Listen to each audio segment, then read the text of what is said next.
Pour moi, un bon mixologue, c'est quelqu'un de créatif et de curieux.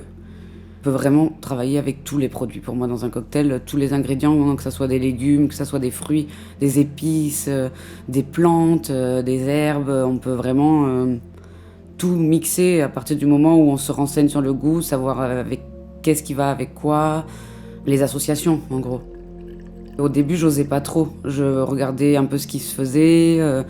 Justement, on se sert beaucoup des cocktails classiques, parce que les cocktails classiques nous permettent de savoir déjà quelle association va avec quoi. Pour savoir si ça marche ou pas, il faut essayer.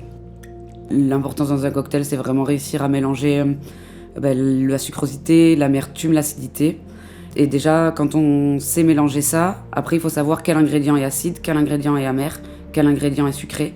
Et à partir de là, on peut réussir à mélanger des ingrédients qu'on n'aurait peut-être pas vus ensemble. J'ai l'habitude de faire un cocktail à la maison que j'ai appelé Pineapple Kiss, avec le rhum blanc, mélanger de la purée d'ananas. Pour réaliser cette purée, on prend tout simplement de l'ananas qu'on coupe en morceaux et qu'on va mettre au blender, qu'on va filtrer plusieurs fois pour enlever la pulpe et le rendre le plus fluide possible. Pour le côté sucré du cocktail, j'ai réalisé un sirop de tonka. Et moi, ce que je conseille pour ce sirop-là, c'est de râper la tonka directement dans son sirop pour qu'il y ait beaucoup plus de goût.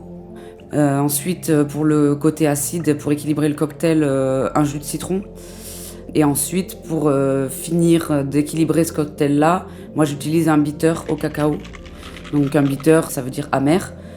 Et on met que quelques gouttes pour finaliser le cocktail, lui donner du caractère aussi. Pour moi, un bon cocktail, ça va être vraiment le visuel, le goût et ce qu'on ressent quand on va le boire, qui sortent de l'ordinaire, quoi.